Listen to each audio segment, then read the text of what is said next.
Sa ngalan ng Ama, ng Anak, at ng Espiritu Santo, Amen. sumainyo ang Panginoon. At sumayo rin. Mga kapatid, sa araw na ito, ating pinagdiriwang ang banal na kapistahan ni Santo Tomas de Aquino. Tayo ay nagpupuri at nagpapasalamat sa Diyos dahil sa pamamagitan ng banal na pantas na ito, lalo pang lumalim at lumawak ang ating pag-unawa sa ating pananampalataya. Sa pamagitan din ni Santo Tomas de Aquino sa kanyang turo at sulat, binigyan niya tayo ng 5 paliwanag paano natin malalaman na totoo ang Diyos. He has given us 5 proofs of the existence of God. Pero isa sa mga pinakamagandang turo ni Santo Tomas de Aquino ay tungkol sa pagmamahal. Para kay Santo Tomas, ang pagmamahal ay hindi lang nararamdaman. But true love is an act of the will. Kapag ninanais mo ang anumang mabuti sa iyong minamahal, ikaw ay tunay na nagmamahal. To desire the good of your loved one, that is love. At ang tunay na nagmamahal ay nakikipagkaibigan sa Diyos. Kapag kaibigan mo ang Diyos, mamahalin mo kung sino ang minamahal ng Diyos. Mga kapatid, aminin natin sa maraming beses na kung saan hindi tayo tunay na nagmahal. Tayo'y nagkulang sa pagmamahal natin sa Diyos at sa ating kapwa. Kaya naman, kung naging daan, bakit naging malungkot tayo? Ay naging miserable. Ay magpakumbaba, hilingin natin muli ang kanyang awa para minsan pa makita tayong karapat-dapat makatanggap sa mga banal na misteryo. Inaamin ko Sa mga pangyarihan Diyos at sa inyo mga kapatid, na lubha akong nagkasala sa isip, sa salita at sa gawa at sa aking pagkukulang. Kaya isinasamo ko sa mahal na Birheng Maria, sa lahat ng mga anghel at mga banal, at sa inyo mga kapatid, na ako'y panalangin sa Panginoong ating Diyos. kaawaan tayo ng makapangyarihang Diyos, patawarin tayo sa ating mga kasalanan, patnubayan tayo sa buhay na walang hanggan. Amen. Panginoon, kaawaan mo kami. Panginoon, kaawaan mo kami. Kristo, kaawaan mo kami. Kristo, kaawaan mo kami. Panginoon, kaawaan mo kami. Panginoon, kaawaan mo kami. Manalangin tayo. Ama naming makapangyarihan, pinagkaloob mo sa iyong sambayanan ang pantas na si Santo Tomas de Aquino at itinuro niya sa pagbubunsod ng Espiritu Santo ay maisaloob nawa namin at sa pagtanggap namin sa tagapagtangkilik ng iyong bigay, kami magkaroon nawa ng tagahiling na kami iyong kaawaan sa pamagitan ni Jesucristo kasama ng Espiritu Santo magpa sa walang hanggan. Amen.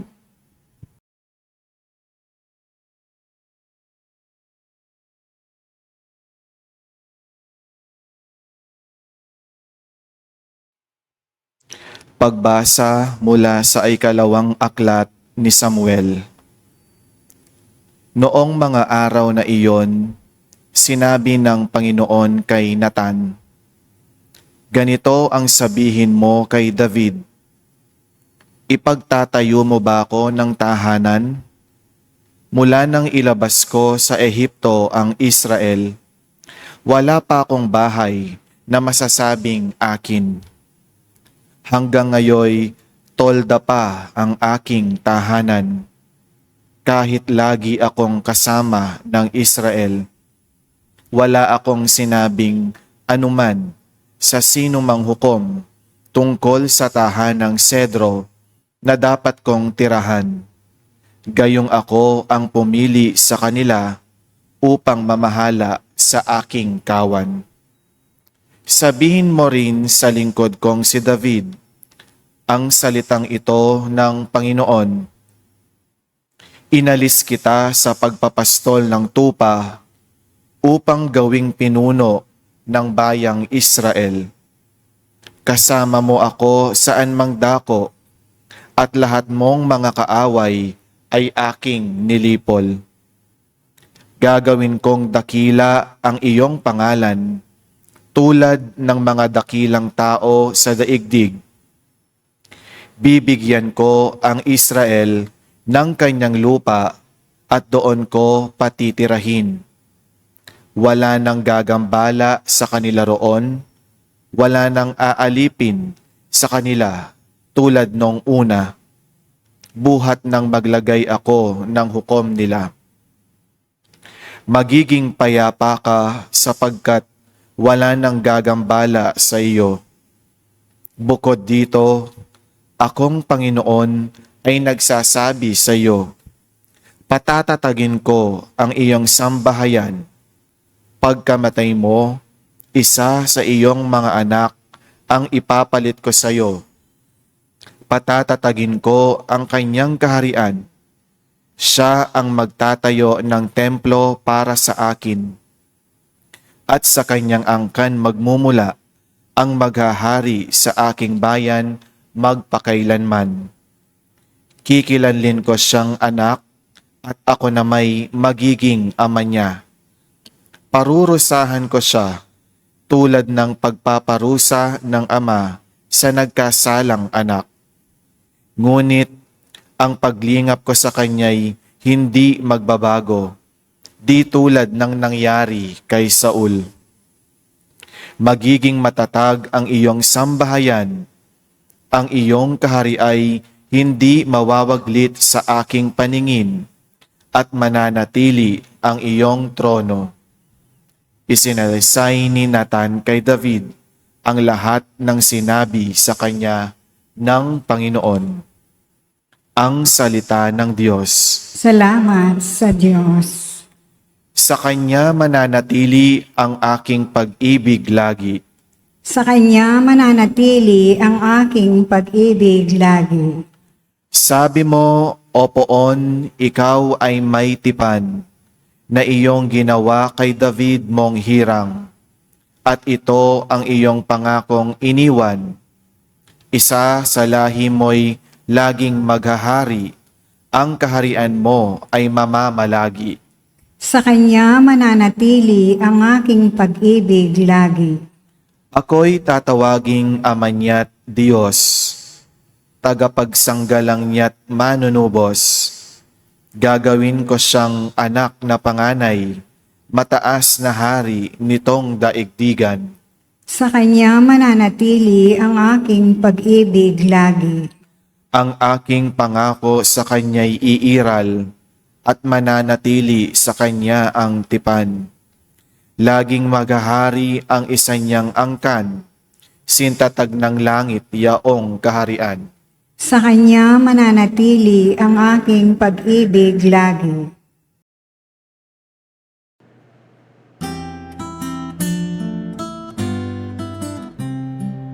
Alleluia, alleluia, alleluia, alleluia,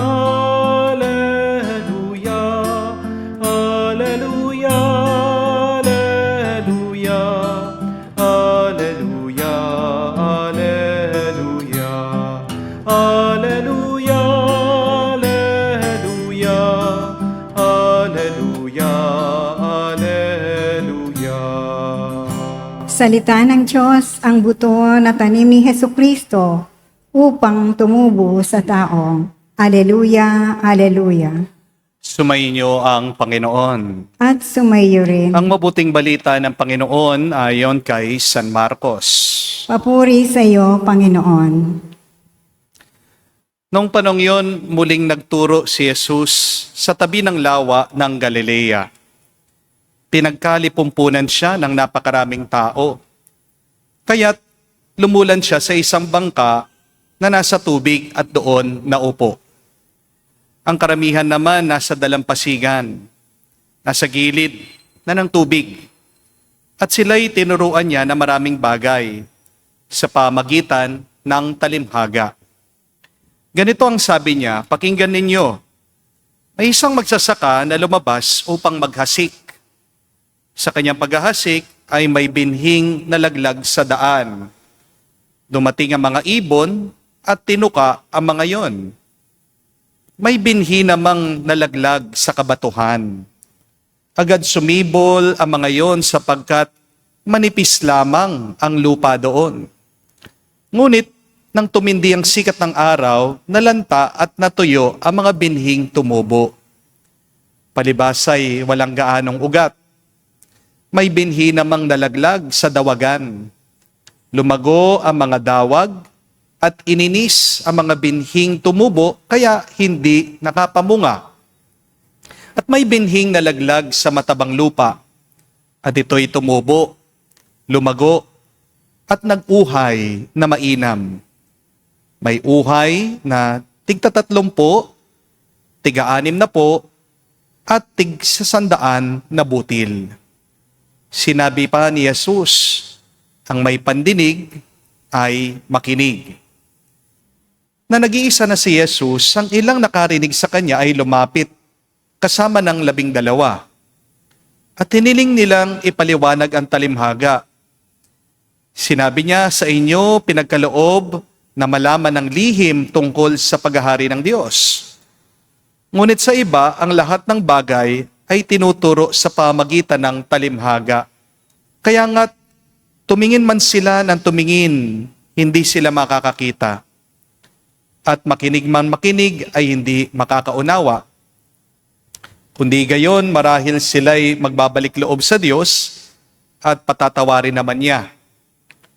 Pagkatapos tinanong sila ni Jesus, hindi pa ba ninyo naunawaan ang talimhagang ito? Paano ninyo maunawaan ang ibang talimhaga? Ang inihahasik ay salita ng Diyos. Ito ang mga nasa daan na nahasikan ng salita. Pagkatapos silang mapakinggan ito, pagdakay dumarating si Satanas at inaalis ang salitang napahasik sa kanilang mga puso. Ang iba'y tulad naman ng napahasik sa kanilang puso. Ang iba'y tulad naman na napahasik sa kabatuhan. Pagkarinig nila sa salita, ito'y agad nilang tinanggap na may galak. Ngunit hindi pa ito tumitimo sa kanilang puso. Kaya't hindi sila nananatili.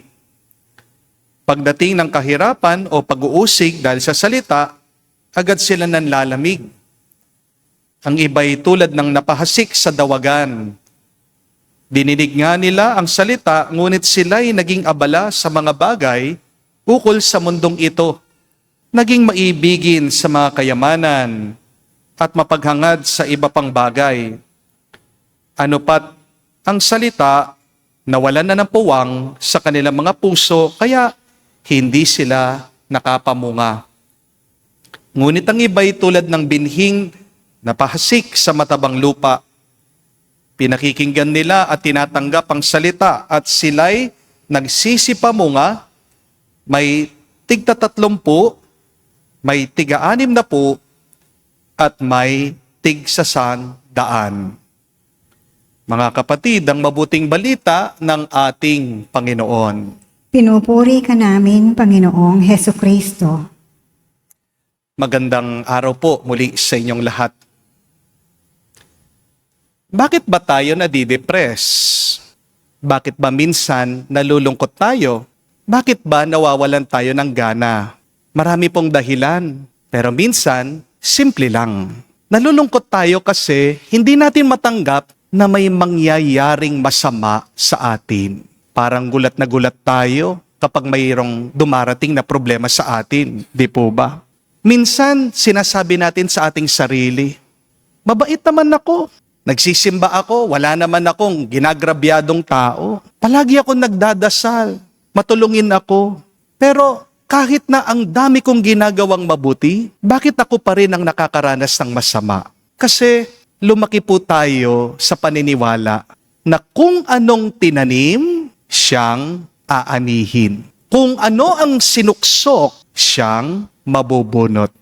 What you sow, you reap. What you plant, you get. What you give, you shall receive. Totoo naman po yan. May katarungan pa rin naman sa buhay. Pero ito din naman po ang katotohanan na tinuturo ng Panginoon sa ating ebanghelyo. Hindi lahat ng iyong tinatanim ay iyong aanihin. Hindi lahat ng iyong pinaghihirapan ay magbubunga. Hindi naman lahat ng iyong sinusuksok ay iyong mabubunot. Ito po ang pinapaliwanag ng talimhaga ng paghahasik ng binhi nitong magsasaka. May binhi na tinanim, pero hindi naman po lahat ay tumubo. May napunta sa daan, pero kinain ng ibon. May napunta sa batuhan, tumubo pero natuyo. Merong napunta sa dawagan o matinik na lugar, nasakal ang tumutubong halaman. Pero meron din naman po ang napunta sa mabuting lupa. At dito, namunga ng marami. Ang unang aral po, ito tandaan niyo. Kaya tayo nadudurog minsan kasi umaasa tayo sa perfect soil. Minsan ang expectation natin sa buhay ay pagkataas-taas. Iniisip mo, kapag nagdasal ka, mawawalan ka ng problema. Kapag naging mabuti ka, walang masamang mangyayari sa iyo. Pero ang buhay, hindi perfecto. Di po ba? Sa pagtatanim, expected po yan. Inaasahan yan. Meron talagang mga peste, ibon, insekto na maninira. Meron talagang bato na magsisira ng ugat. Merong init ng araw na magpapatuyo sa halaman. At may tinik na magsasakal sa iyong tinanim. Ang tawag po dito ay ang mga inevitable ng buhay. Yan yung mga hindi natin maiiwasan sa ating buhay. Kaya kung gusto mong maging mas payapa, maging mas masaya ang iyong buhay, ito po ang sekreto. Expect the unexpected. Tignan niyo po yung mga batang aita, mga katutubo. O kaya naman pansinin niyo po yung mga nagpapalimos na bata sa daan. Kapag binigyan mo sila ng Jollibee, tuwang-tuwa, di po ba? Ang sarap ng kanilang kain. Hanggang tenga ang kanilang ngiti. Bakit? Hindi nila inaasahan sila'y makakakain ng Jollibee. Pagkatapos, meron silang Chicken Joy doon, kinakain nila. Di po ba? Pero, ang isang bilyonaryo, lumipad, pumunta sa Dubai, kumakain sa 5-star restaurant, naririnig mo, miserable, nagwawala, nagrereklamo. Steak na yung nandun sa harapan niya. Bakit? Ano ang problema? Kasi meron siyang ibang lasa na hinahanap. Hindi daw po yun yung kanyang expectation doon sa kanyang pagkain. Ang nakakasira sa tuwa minsan ay yung ating inaasahan. Amen? Alisin mo ang expectation mo. Palitan mo ng gratefulness. Magiging mas masaya ka. Amen? Para maging mas masaya tayo, paghandaan natin, tanggapin natin, may mangyayari talagang masama. Expect the worst, but hope for the best. Halimbawa, kapag bumili ka ng cellphone, pag brand new, yung cellphone na gamit mo, alam mo pa rin na may tsansa, di ba? Na mahuhulog yan, mababasa yan, pwedeng nakawin, pwedeng masira. Kaya anong ginagawa ng mga iba? Binibili ng cellphone case, nilalagyan ng screen protector, bumibili ng insurance ng cellphone, naglalagay pa ng AirTag. Baka sakaling nakawin, at least makikita sa GPS nasaan na. May backup. Ginagawa ang mga ito, hindi dahil takot sa buhay. Kung hindi, realistic lang. Hindi po ba? Ang pananampalataya ay paghahanda din sa masamang pwedeng mangyari. Kapag nagtitiwala ka sa Diyos, hindi ibig sabihin na aalisin niya lahat ng problema mo. Ang tunay na tiwala ay yung naniniwala ka na bibigyan ka ng lakas ng Diyos, harapin anuman ang pagsubok mo. Ang tunay na tiwala din sa Diyos ay paniniwala na hindi kanya pababayaang masawi, mahirapan, mawala dyan sa problema mo. Kaya nga, ang tunay na sumasampalataya sa Diyos ay payapa. Pangalawang aral po, tandaan nyo, hindi ibig sabihin mabuti ka, laging mabuti ang mangyayari sa iyo. Kaya nga, hindi ibig sabihin kapag nagda-diet ka, hahaba na ang buhay mo. Pwede ka pa rin naman magkasakit, di po ba? Hindi ibig sabihin nag-iingat ka na sa iyong pagmamaneho na hindi ka na mababangga, di po ba? Merong ibang driver, reckless sa kanilang pagmamaneho. Pagkaingat-ingat mo, yung mga iba, kamote driver. Di po ba? Hindi ibig sabihin, nag-aral ka, siguradong papasa ka. Ang dami sa inyong nag-bar exam, nag-board exam, relate dyan. Di po ba? Nagpuyat naman, nagsakripisyo naman, hindi naman lumalabas, hindi naglalakwat siya, hindi nagbibisyo, talagang focus sa kanilang pag-aaral, pero bumagsak pa rin. Hindi ibig sabihin, nagbi-business ka, palagi kang panalo, palaging may kita. Minsan may lugi, minsan may ghost months. Hindi rin ibig sabihin, nagmahal ka ngayon, namamahalin ka ng iyong minahal. Amen? Kasi isang masakit na katotohanan, yung minamahal mo, magbabago yan. People change. Kahit na anong gawin mo, nagbabago ang tao, nagbabago ang ugali niya. Minsan hindi mo na siya kakilala at minsan napapagod din tayo sa ating pagmamahal. At ito ang pinakamasakit na katotohanan. Hindi ibig sabihin, nagdasal ka sa Diyos, umasa ka sa Diyos, binigay mo yung the best mo, nabibigyan ka ng gantimpala at reward ni Lord. Sometimes, you can give your all, and yet, you get the worst part of life. Yes, bad things can happen to us, but it does not mean that the good days are gone.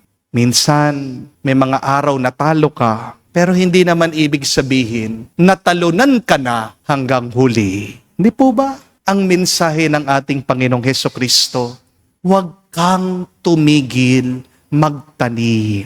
Tingnan niyo po, yung nagtatanim, siya ang Diyos.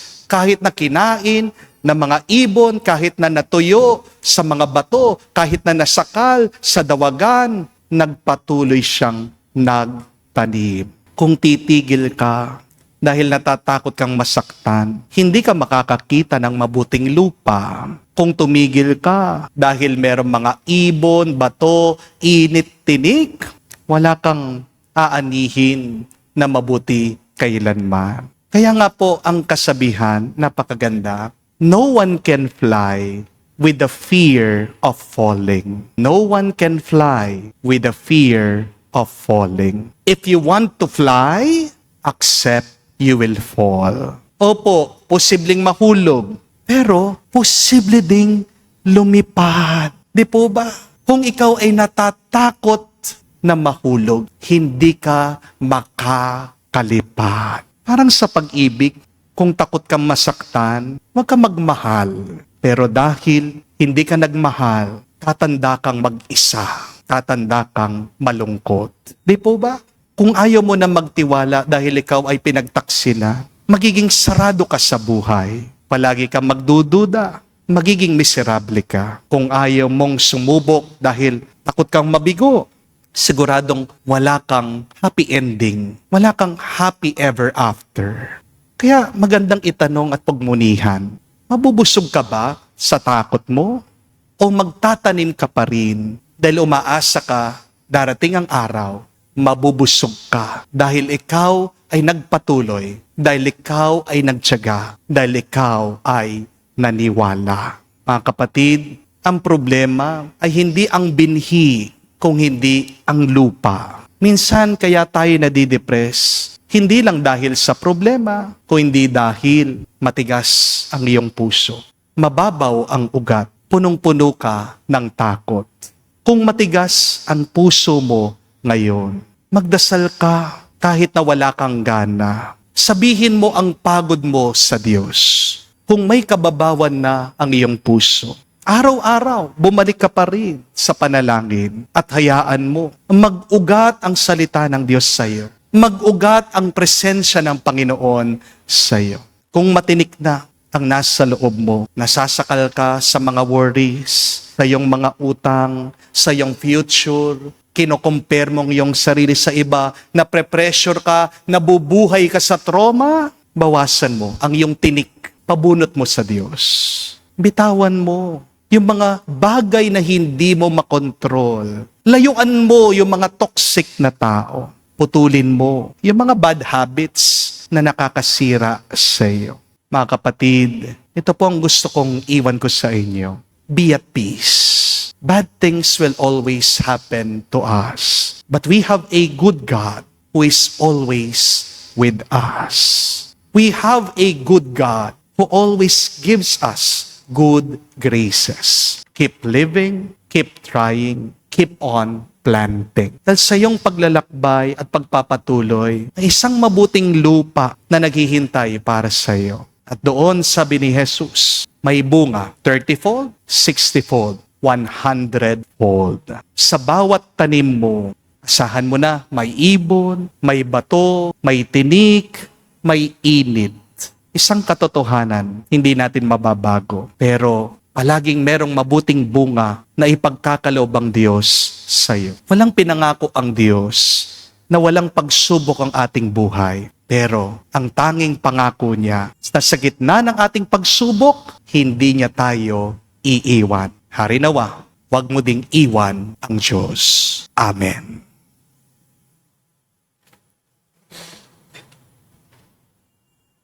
Tinuturuan tayo ni Kristo sa pamagitan ng talimhaga. Si Kristo ang manghahasik ng binhi ng salita ng Diyos. Tumugon tayo sa kanyang gawaing ito sa pamagitan ng ating pagtawag sa Ama. Ating sabihin, Panginoon, dinggin mo kami. Panginoon, dinggin mo kami. Ang simbahan sa daigdig, naway maging tulad ng mayamang lupa at magbibigay bunga ng tig-iisang daang ani. Manalangin tayo sa Panginoon. Panginoon, dinggin mo kami. Ang mga pinuno ng mga bansa, naway mamuno sa pamamaraang maayos. Ang mga pinuno ng mga bansa, naway mamuno sa pamamaraang kaayusan, kaaya sa Diyos at sa kanyang nasasakupan. Manalangin tayo sa Panginoon. Panginoon, dinggin mo kami. Ang mga hindi nasisiyasat na mga ambisyon at pagkakasarili, naway hindi makasagabal sa salita ng Diyos sa ating buhay. Manalangin tayo sa Panginoon. Panginoon, dinggin mo kami. Kakatahimikan po ng ating puso, sabihin natin sa Diyos ang ating mga personal na pangangailangan. Makalangit na Ama, tulungan mo kaming makilala ang binhi na iyong salita at gawa sa aming buhay. Huwag nawa kaming magambala ng alalahanin na mundong ito. Magkus maging maliksi kami sa paglilingkod upang mamunga ang mga mabubuting gawain. Hinihiling namin ito sa pamagitan ni Kristo, aming Panginoon. Amen.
Manalangin kayo mga kapatid, parang ating mga paghahain ay kalugdan ng Diyos amang makapangyarihan.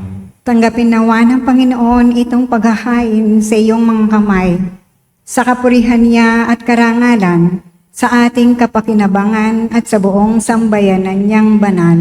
Ama naming lumikha, ang paghahain namin ngayon na si Santo Tomas de Aquino ay ginugunita ay kalugdan mo nawa at bilang tugon sa kanyang tinurong kaalaman, ikaw ngayon ay aming pinupuri at pinasasalamatan sa pamamagitan ni Jesucristo kasama ng Espiritu Santo, magpa sa walang hanggan. Amen. Sumainyo ang Panginoon. At sumayo rin. Itaas sa Diyos sa inyong mga puso at diwa. Itinaas na namin sa Panginoon. Pasalamatan natin ang Panginoong ating Diyos. Marapat na siya ay pasalamatan. Ama naming makapangyarihan, tunay nga marapat ikaw ang aming pasalamatan sa pamamagitan ni Jesucristo na aming Panginoon. Ngayon si Santo Tomas de Aquino ay pinararangalan sa pamumuhay niyang totoong uliran at pagiging maasahan sa panunungkulan. Kaya't si Jesucristo na maasahan sa katapatan ay inihahayag sa pangangasiwa sa sambayanan. Ang malasakit na mga ulirang tagapangasiwa noon ay nagpapatuloy magpahanggang ngayon sa mga panalangin kanilang iniuukol kaisa ng sambayanan mong dito'y nagtitipon. Kaya kaisa ng mga anghel nagsisiawit ng papuri sa iyo, nang walang humpay sa kalangitan, kami nagbubunyi sa iyong kadakilaan.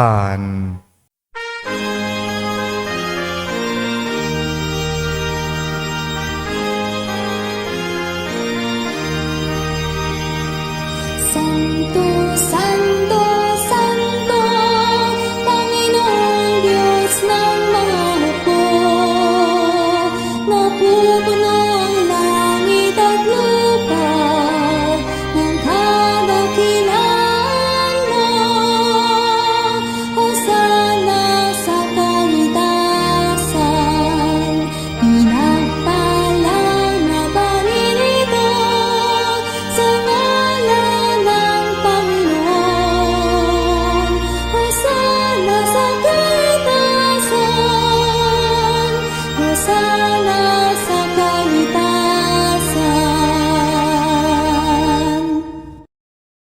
Ama naming banal, ikaw ang bukal ng tanang kabanalan.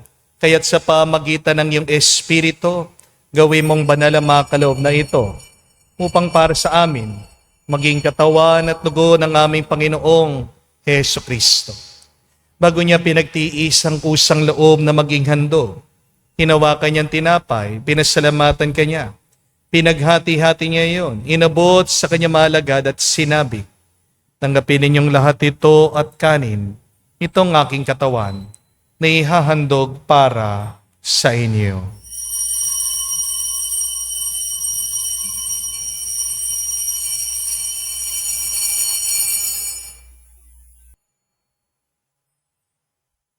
Gayon din naman na matapos ang hapunan, hinawakan niyang kalis. Muli kanyang pinasalamatan. Nabot niya ang kalis sa kanya malagad at sinabi, tanggapin ninyong lahat ito at inumin. Ito ang kalis ng aking dugo ng bago at walang hanggan tipan. Ang aking dugo na ibubuhos para sa inyo at para sa lahat, sa pagpapatawad ng mga kasalanan. Gawin ninyo ito sa pag-alaala sa akin.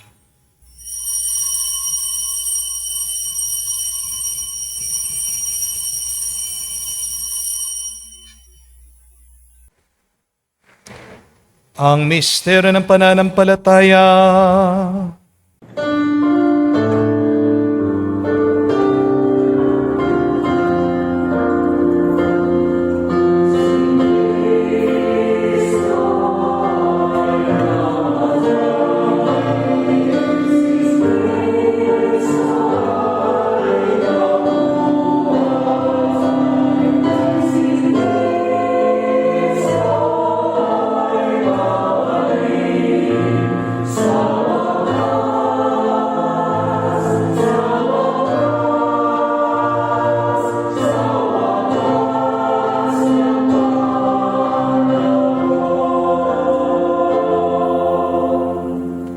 Ama, ginagawa namin ngayon ang pag-alaala sa pagkamatay muling pagkabuhay ng iyong anak.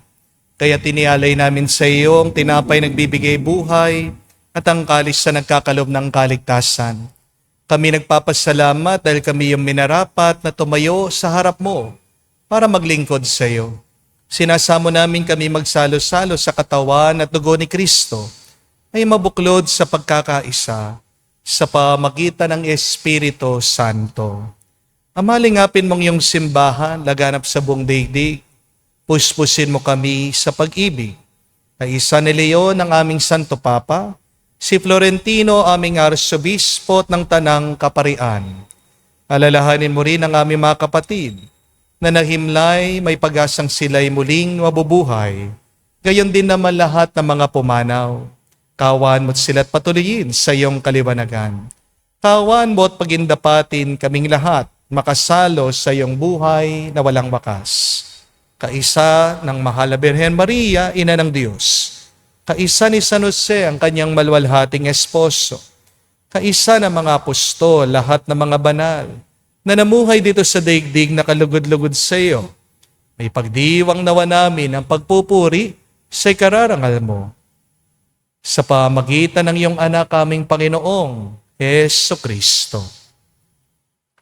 Sa pamamagitan ni Kristo, kasama niya at sa Kanya, ang lahat ng parangal at papuri ay sa iyo, Diyos Ama, makapangyarihan, kasama ng Espiritu Santo, magpasawalang hanggan.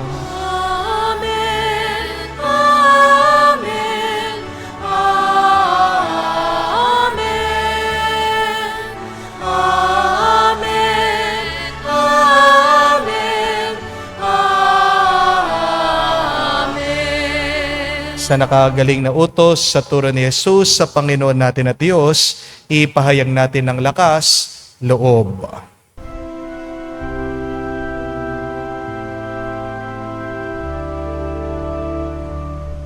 Ama namin, sumasalangit ka, sambahin ang ngalan mo, mapasa amin ang kaharian mo, sundin ang loob mo dito sa lupa para nang sa langit. Bigyan mo kami ngayon ng aming kakanin sa araw-araw at patawarin mo kami sa aming mga sala para ng pagpapatawad namin sa nagkakasala sa amin. At huwag mo kaming ipahintulot sa tukso at iadya mo kami sa lahat ng masama. Hinihiling namin kami, Adyal, sa lahat ng masama, pagkalooban ng kapayapaan araw-araw, iligtas sa kasalanan, ilayo sa lahat ng kapamakan, samantalang aming pinanabikan, ang dakilang araw ng pagpapahayag ng tagapagligtas naming si Heso Kristo. Sapagkat iyo ang kaharian at ang kapangyarihan at ang kapurihan magpakailanman. Amen. Panginoong Heso Kristo, sinabi mo sa mga apostol, kapayapaan ang iniwan ko sa inyo, ang aking kapayapaan binibigay ko sa inyo. Tunghayan mo ang aming pananampalataya at huwag ang aming pagkakasala. Pagkalooban mo kami ng kapayapaan at pagkakaisa ayon sa iyong kalooban, kasama ng Espiritu Santo, magpa sa walang hanggan. Amen. Kapayapaan ng Panginoon ay laging sumainyo. at sumaiyo rin. Magbigayan po tayo ng kapayapaan sa bawat isa. Piso niyo po, kapayapaan po sa inyong lahat.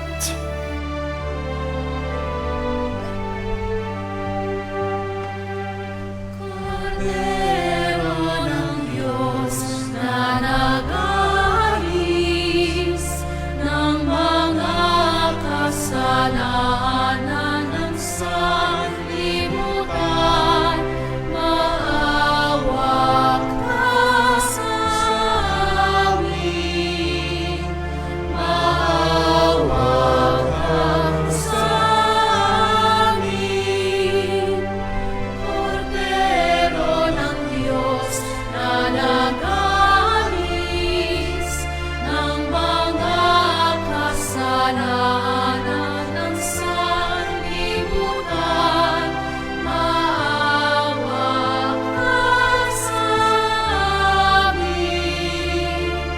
Maawa ka sa amin. Cordero ng Diyos na nag-aalis ng mga kasalanan ng sanlibutan, ipagkaloob mo sa amin ang kapayapaan.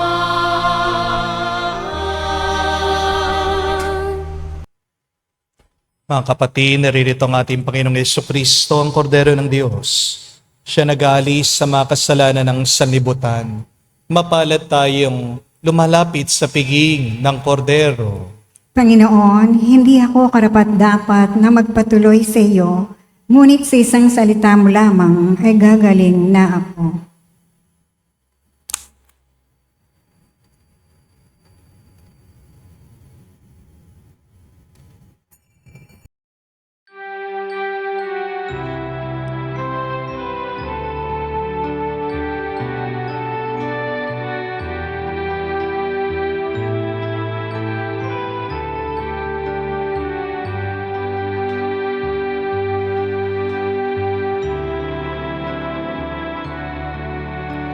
Alam mong pagkatao ko, wala akong matatago. Alam mong aking isipan, alam mo ang lahat ng ginagawa ko, O Diyos. Gabayan mo ko, Diyos, sa buhay na ito. Ilapit mo ako sa pagmamahal mo. Dalhin mo ko, Panginoon, sa kalangitan. Buhay kasama mo.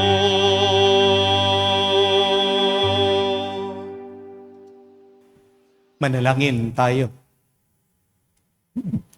Ama namin mapagmahal, kaming nagsalo-salo sa bumubuhay na pagkaing si Kristo ay pagturuan mo sa gurong si Kristo upang sa paggunita namin kay Santo Tomas de Aquino, kami matuto ng maasahang katotohanan mo at sa pag-ibig ay magampanan namin ito sa pamagitan din ni Jesucristo kasama ng Espiritu Santo magpa sa walang hanggan. Amen. Mga kapatid, dalawa pong aral ang gusto kong baunin nyo, tandaan nyo. Unang-una, wala pong perfect soil sa ating buhay.